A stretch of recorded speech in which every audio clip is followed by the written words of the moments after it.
What's up guys, Houndish here, and today I wanted to talk about the March update, which is of course live in Destiny 2, and in this video I wanted to focus in particular on weapons inside of the Crucible. I do plan on spending some more time in the PvE side of things, and hopefully I'll be able to do some specific coverage of that as well. But of course, with so many changes coming to weapons that are going to affect PvP, I wanted to break down what is kind of going off in the Crucible right now. Of course it is early days, so things are probably going to change a little bit as things settle down and players find, what are the absolute best weapons in the game. But it's also worth bearing in mind that this update isn't necessarily designed to create a huge meta shift in primary weapons at least. It's more of a change in viability. So that's definitely something to note. The only thing which has been nerfed is of course the 450 RPM auto rifles, and that's just a small change to the range and accuracy. So let's get into it and talk a little bit about weapons inside of PvP right this moment. So we'll talk about the pulse rifles. Some pretty interesting stuff to talk about here. As predicted, the rapid fire frame pulse rifles, so things like Autumn Wind, the Time Worn Spire from the Iron Banner,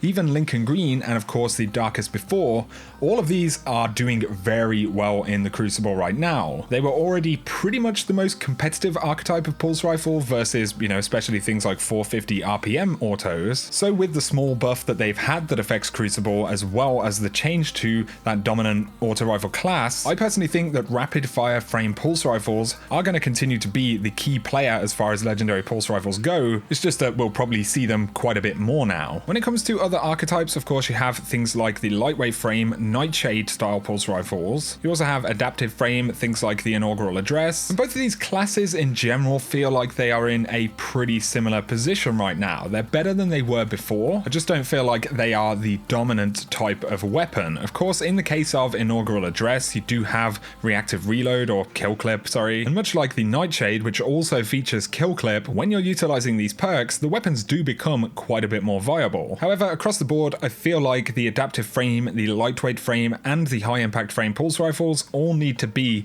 a bit more reliable and accurate at longer ranges. However, there is one exotic pulse rifle, the Vigilant Swing, which is actually in a really interesting spot inside of this update. So John Wisniewski from Bungie actually confirmed that the Vigilance does fit into the high impact frame archetype of pulse rifle, and so the rate of fire and damage buffs actually affect Vigilance Wing as well. So Vigilance Wing has as its rate of fire increased by 6.3%. On top of this, its damage has been increased by 12.5%. So of course, Vigilance Wing was already very, very good before the update, but right now it is very competently three bursting players, more or less all the time inside of the Crucible. As far as I'm aware, it actually has the fastest primary weapon time to kill in PvP right now, and of course it is a 5-round burst. You don't actually even have to hit all headshots in order to get a 3-burst kill, so I'm assuming these are probably lower resilience players, but with the current damage it is technically possible to 2-burst people with the Vigilance Wing, which is just absolutely crazy. So honestly, I think Vigilance Wing is going to be a key player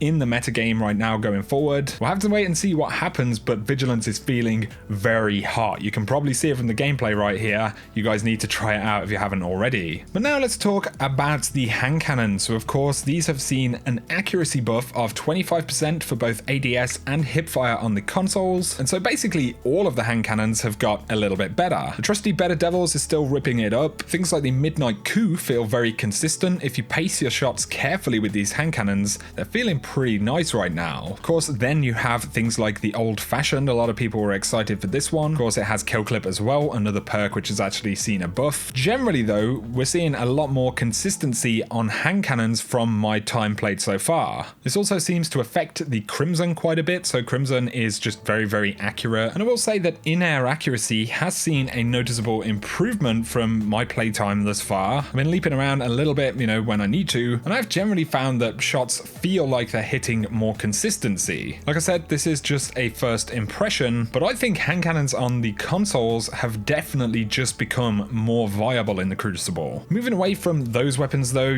scout rifles, really we haven't seen all that much change. I don't think scouts have really got more competition than they previously had, apart from, in some cases perhaps things like Vigilance Wing. Otherwise, at the top end, pulse rifles are not really out competing the previous range capabilities of things like 450 RPM autos. They do more damage, but at range, scout rifles are going to do what they've always done. And then of course we've already spoken about auto rifles, things outside of the 450 RPM class, so you know the Scavelock type archetypes. There might be a little bit more room to play around with those kind of things, but otherwise I don't feel like autos have changed a whole ton, with the exception of the fact that there are more appealing pulse rifles and other weapons outside of the auto rifle class right now. Once again though, Uriel's Gift, the Number, Origin Story, they're all still very solid weapons. When it comes to things like sidearms, of course we have much quicker movement right now inside of the sandbox. Bungie did kind of balance the range of different types of sidearms. I think it generally reduced the range by a tiny little bit in this update. However, they are still very prevalent because they still do great damage, and you've got the movement speed, as I was talking about, going with that. So the burst sidearms, Last Hope, is very good still. You've also got the Traveler's Judgment. They absolutely have not gone anywhere. With the other improvements to sidearms, things like the Rattler, which actually comes with kill clip, any of the semi-automatic sidearms generally feel better in the game. Again, there's not a sweeping change there. Their place in the metagame is firmly cemented at this point. Actually, I've seen more sidearms, I think, than I have SMGs. SMGs feel pretty similar to before. You will notice some of the changes in zoom on various different SMGs, so some of them actually had the zoom decreased. That'll be things like Anti-Ope. And then on some of the Soros ones, for example, you'll actually notice the zoom has been increased a tiny little bit, and Bungie have tried to bring all of the different sidearm archetypes more in line. Like I said, SMGs have felt a little bit less common than what I've seen over the past few months. Anti-Ope is slightly less common. I have used it for a couple of matches and it's still definitely there. It's still a solid weapon. Also, your weapons like Hero's Burden, still very good. So with the SMG and sidearm class, I feel like they're in a similar position, but their viability really increases with the movement changes in the game. So now let's talk about power weapons in general. Of course, we've got a lot of heavy ammo changes inside of the Crucible. A lot of people are using rockets still. And this, of course, was a concern because Bungie are allowing a lot more heavy to be on the field at one time. You can only pick up one rocket from a box, but I have still found quite a lot of people doing it, especially when they're playing in stacked teams and things like that, where they can lock down certain areas and secure heavy more regularly. And I'm sure people are saying, you know, the weapon system, all of these kind of things is affecting it, and I totally agree. I preferred when special and heavy weapons had their own separate moments, right? That's just a personal opinion. Fact of the matter is though, rockets are still a thing. I don't feel like there's too much to say about shotguns and fusion rifles. Shotguns are going to be more capable in the game because of the movement changes that Bungie have made and the fact that there is more heavy ammo. I have seen quite a few more shotguns, especially from hunters. Having that much more ammo around and hunters being able to go invis is definitely a pretty potent strategy. Although with the slug shotguns, they have had an aim assist increase, so you'll actually notice they're quite a bit stickier. You do of course have to go for headshots to try and get some of the longer range kills with them, but otherwise I feel like really when it comes to things like shotguns, we're looking at heavy changes and movement changes being the kind of main influencer. There is of course the question of sniper rifles. So for now, sniper rifles have had an aim assist increase. They haven't had a big fix to flinch or anything like that. Using the new strike sniper and things like Alone as a God, they do feel quite a bit better. You can definitely notice that aim assist is there. They feel stickier. If you're using good snipers, they feel quite fun to use, but in those situations where you're head on and people are kind of pre-firing at you or hitting you in general, the flinch is still there and it still does feel quite obnoxious to actually combat. So in terms of snipers, you know, between Destiny 1 and Destiny 2,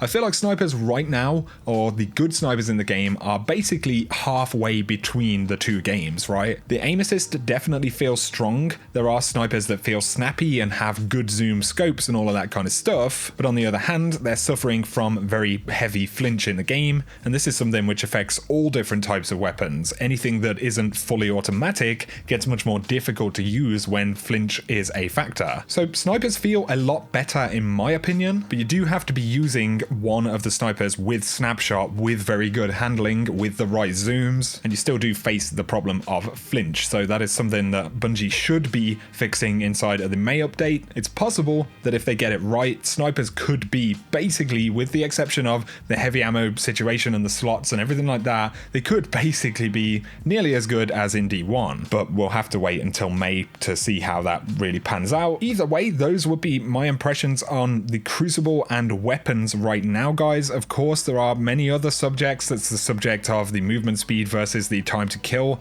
There's the subject of Rumble. I know there are a lot of opinions about Rumble. I definitely share the frustration having 8-player Rumble, some of the respawn times and the time to kill. It just doesn't feel like it flows very well right now. But as I said, this is more of a discussion of where the weapons are at, and just try that Vigilant Swing, man, it's crazy. Anyway, I hope you've enjoyed the video, guys. Let me know your thoughts down below in the comment section. Any weapons that you've been using and absolutely destroying with, I'd be curious to hear about. But if you have enjoyed this video, a like is appreciated below. If you're new to the channel, feel free to hit subscribe if you want to see more D2 content. For now though, I will catch you guys very soon.